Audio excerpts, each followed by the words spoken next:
What's up mga kabaster? Isang mapagpalang araw po sa ating lahat at welcome back na lang po sa aking YouTube channel at welcome back din sa panibagong episode. So ngayong araw lang tayo ulit makapag-vlog mga kamaster dahil tuloy-tuloy yung ating pagka-busy. For today's video po pala mga kamaster ay gagawa na naman ako ng reverse trigger. Bali ang gagawin natin mga kamaster yung nakaraang video natin na ginawa natin na single roller sear. So bali yun ngayon ay bubuuhin na natin, gagawin natin sa reverse trigger with single roller. Ito siya mga kamaster.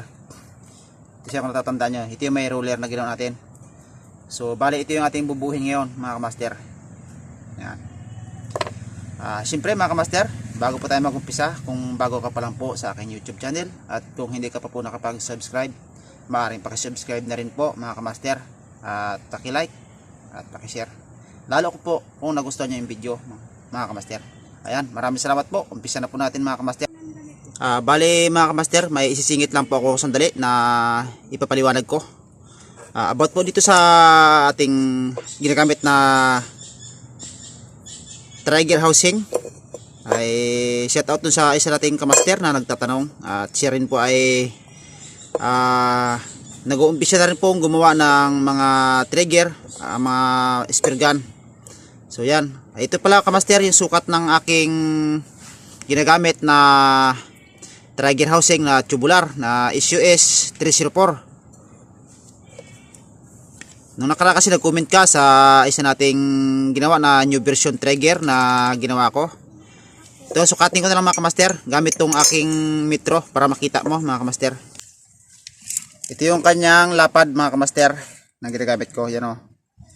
3 cm yung lapad niya. Tapos yung kapal ng kanyang magkabilang gilid, yan kabilaan, sukatin natin yung balagbag ay ito. Ayan, 1 cm mga kamaster, 1 cm. 1 cm siya. Yan. So ito mga kamaster.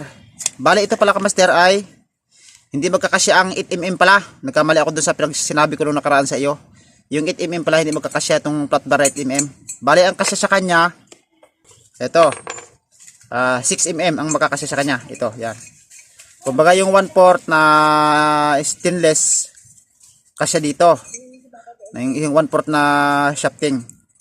Itong ating flat bar ay sakto.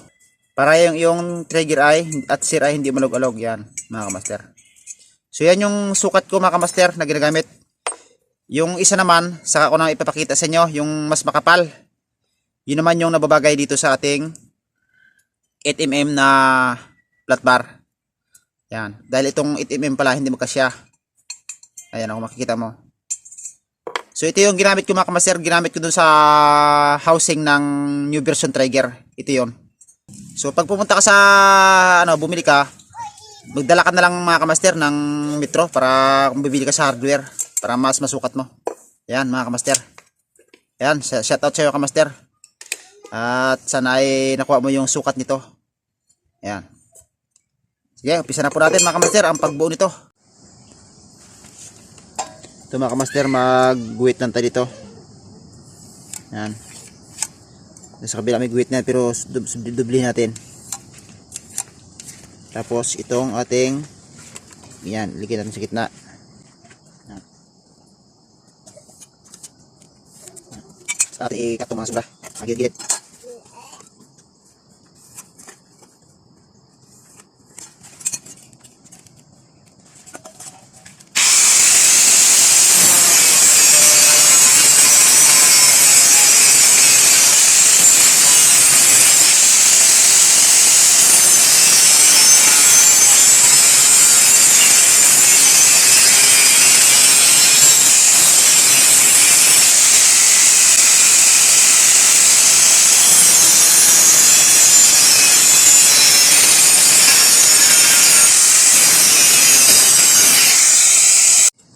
Bali nakakat na po tayo mga master.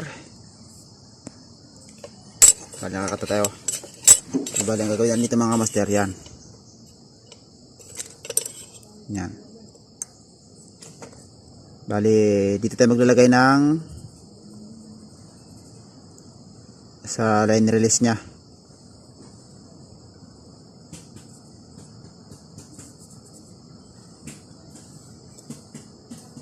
Yan.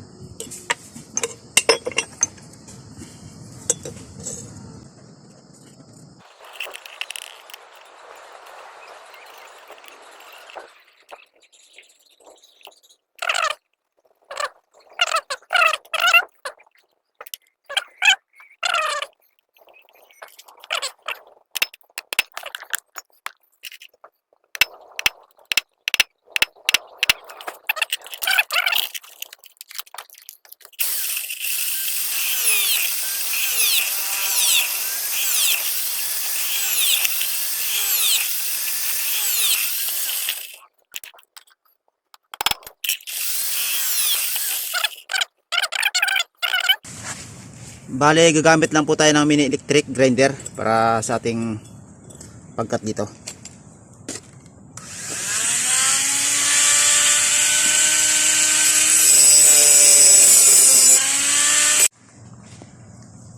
Bale, ito na po mga kamaster. Kunting ano na lang, kikil. Dinis-dinis na yung kunting natitira sa gitna.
Cut natin to mga master para hindi masyadong malapad.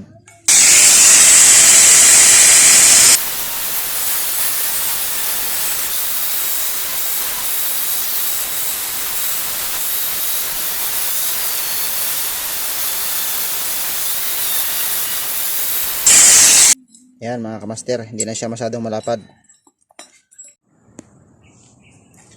So yun mga kamaster, bali okay na itong ating trigger housing.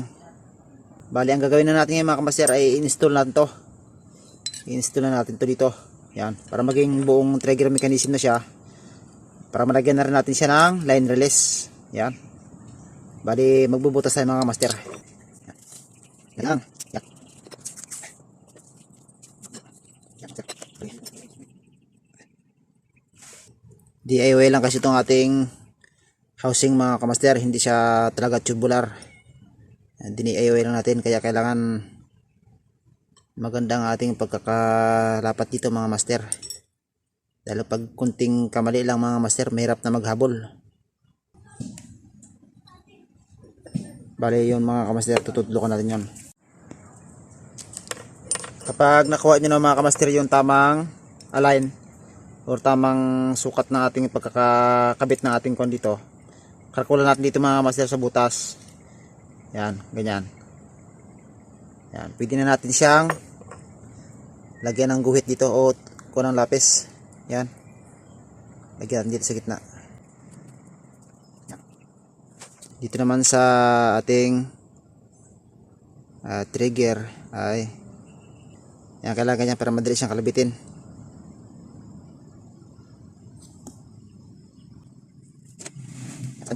Butasan mo na dito mga master.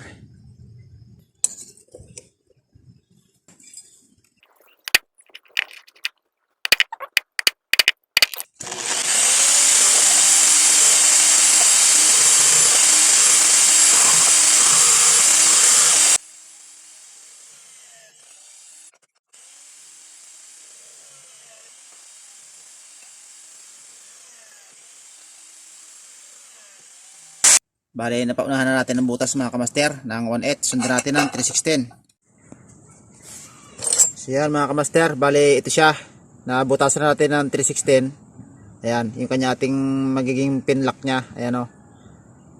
Ayan. Ganyan siya mga kamaster. Ayan o.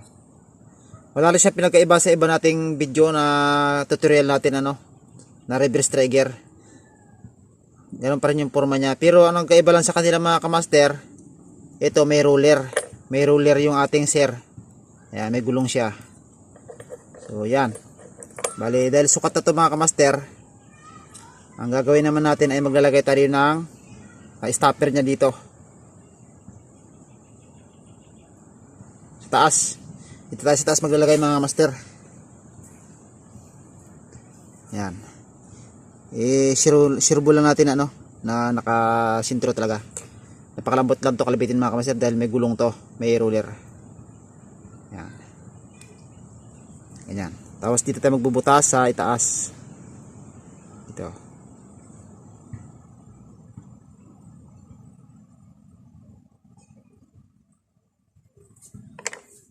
Bali ang ating ikakabit dito na ano pala mga kamaster ay 3/16 din. Ito rin. Ang ating gagawing stopper niya. Para hindi siya gumanon. Hanggang dyan lang siya. May hangganan lang siya mga kamaster. Ganyan ang forma niya. Pag kinabit mo bababa. Yan. So butasin muna natin ito mga master ng 1/8. Pagkatapos at nabutas ng 1/8, susundan natin ang 3/16. Para hindi tayo masyadong mahirapan. Ayan. Ganyan lang mga master. Drill. Yan lagi nyo tatandaan mga master. Yan. Okay. Butasin ko lang ito sandali mga master ng 1/8. Yan. Butas na ng 1/8 mga master. Sundan na natin ang 3/16. Pinaka final. Ito na mga master. Butas na. Lusot na yung ating stopper sa babaw. Yan o. Yan. Okay mga master. Dahil maraming muta-muta yung ating ano, lilinisin natin ng 1/4 pinagbutasan. Dito lang mga master magtanggal.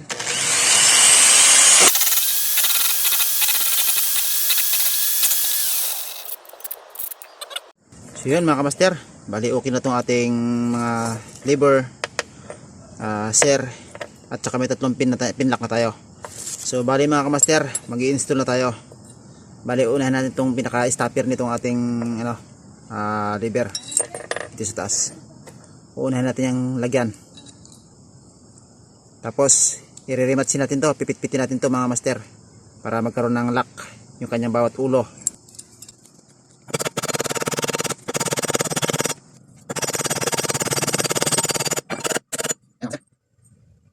Yan na. Sunod naman natin itong lever mga kamaster, pero sabay na yung spring dito mga master. Bali ang gagamitin natin na alambre mga kamaster ay stainless na Number 7. Pwede rin number 8 mga kamaster. Kung gusto nyo mas medyo matigas-tigas, number 8 pwede rin. So dahil gusto ko medyo malambot, ay number 7 yung ilalagay ko. Kaya panoorin nyo lang mga master ang tamang paggawa nito. Kasi marami pa rin hindi marunong gumawa ng ganitong klaseng spring. So ito lang ang pagkakataon nyo para matuto. Dahil may nagko-comment pa rin sa akin kung parang klaseng gawin yung spring.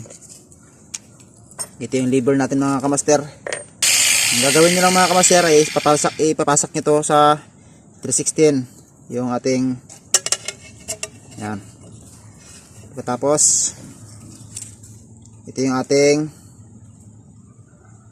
alambre.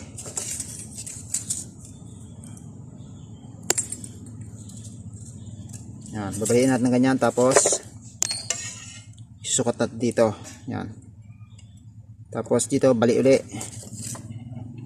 Sukat natin ng ganyan mga kamaster. Oh. Yan. Tapos babaliin uli natin to.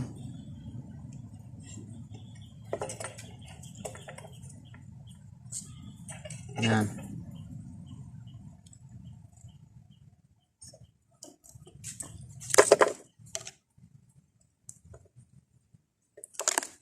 So ito siya mga kamaster. Yan. Bali, lalagyan nandito kung sukat. Ayan mga kamaster. Sukat siya. Pagkatapos, ipipihit nyo ng paganyan. Yan.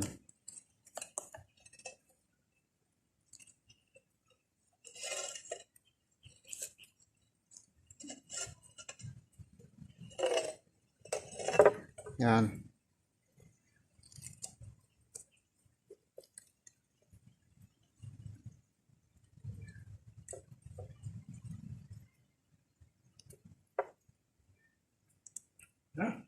Yan.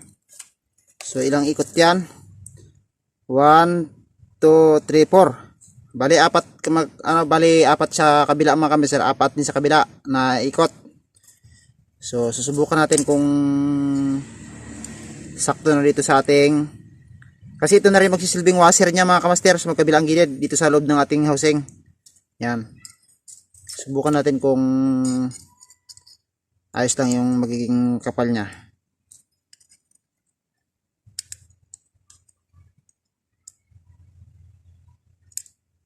Yun, okay na mga kamaster. 3-4 lang. Kung kukulangin man ay pwede pa tayo magdagdag. Yan. Bali tatanggalin natin dito muna. Pag ganyan na paglagay. Yan. Tapos ipapasok lang dito. Yan, bali nakapasok na mga kamaster. Ito naman sa kabila. Yan. So yan mga kamaster, nakasalpak na yung ating pinlock. Ito naman ang ating gagawin ay hihilahin to. Yan. Tapos itong isang dulo ay dito ilusot sa kabila. Dito.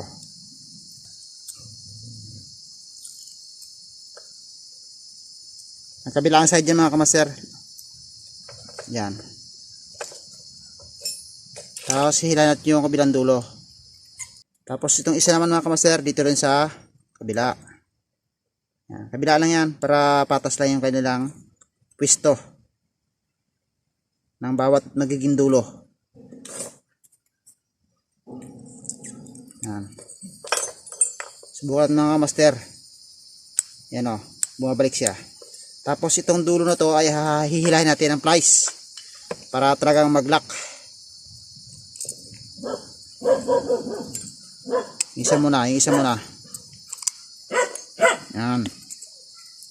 Tapos yung isa, yun din, ganoon din mga master, hilahin din. Yan.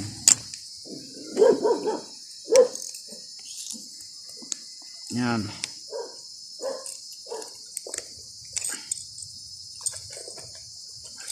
Yan.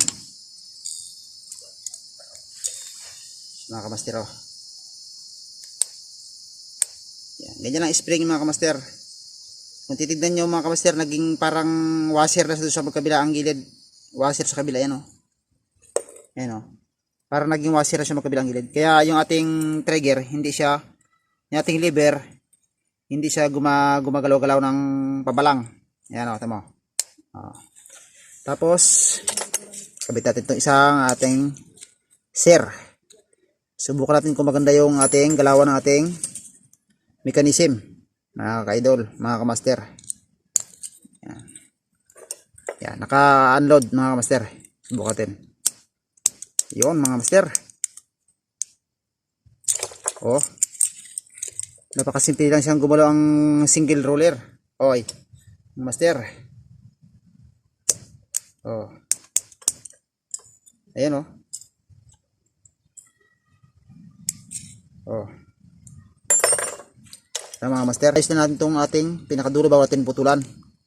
Yan. Putulin na natin ito mga master. So yun mga master, bale ito na yung ating kuhan, naputulan natin yung ating ano. Ayan, ating yung kawad niya, naputulan natin magkabilaan. Ayan o, nakabaluktot.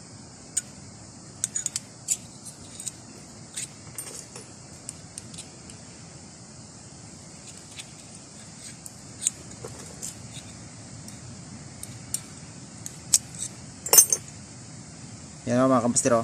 Ayan siya o. Single roller. Boom. Yun mga kamaster. Yan. Kulang na lang ito ng line release at saka yung butas dito. At butas dito sa magiging lock screw nya. Ito kasi mga kamaster sa harapan ay pinlock na 316. Yung lusutan siya pa ganon. Yan. Dito tayo magbubutas ng kanyang pinlock. Yan mga kamaster. Okay, bali lagyan ko na lang to ng line release mga kamaster. Ito yung mga kamaster, bali nakapag-cut na tayo ng flat bar. Ito yung ating pang pattern. Patong na natin yan dyan.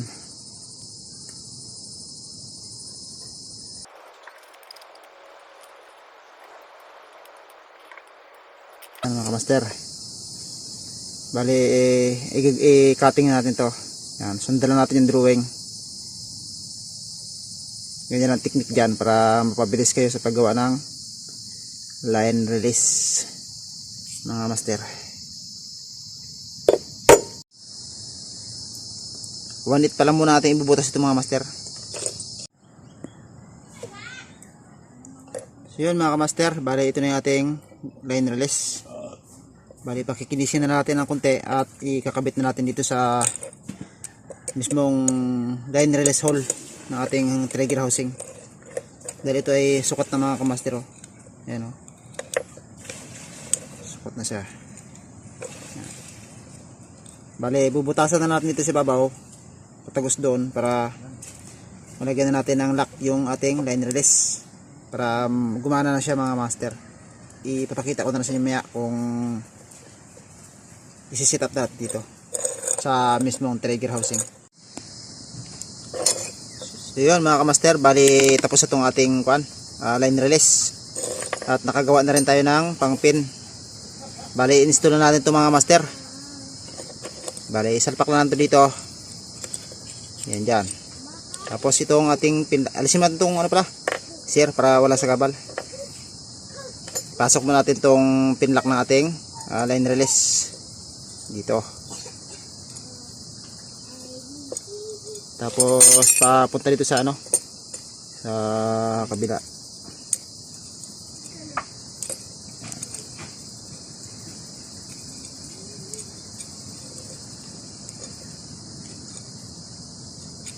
Yan. Yan, tagos na mga kamaster.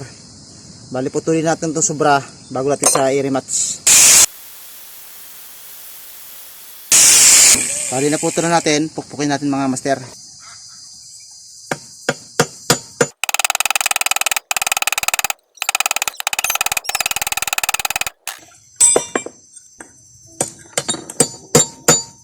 Yan. Yan na mga kamaster. Ayos na ating line release. Ayan ang ilalim. Yan. Yan. Tapos, ito yung ating sample na shafting. Subukan natin kung mag-auto back. Yun, mga master. Ayan o. Importante kasi mga kamaster, nag-auto back yan pagka inatras mo tong ating shop sa sir. Yan o. Yan. Kalabit natin, line release. Yan o. Yan. Yan mga kamaster, okay na. So yun mga kamaster, ito na. At finished product na tayo.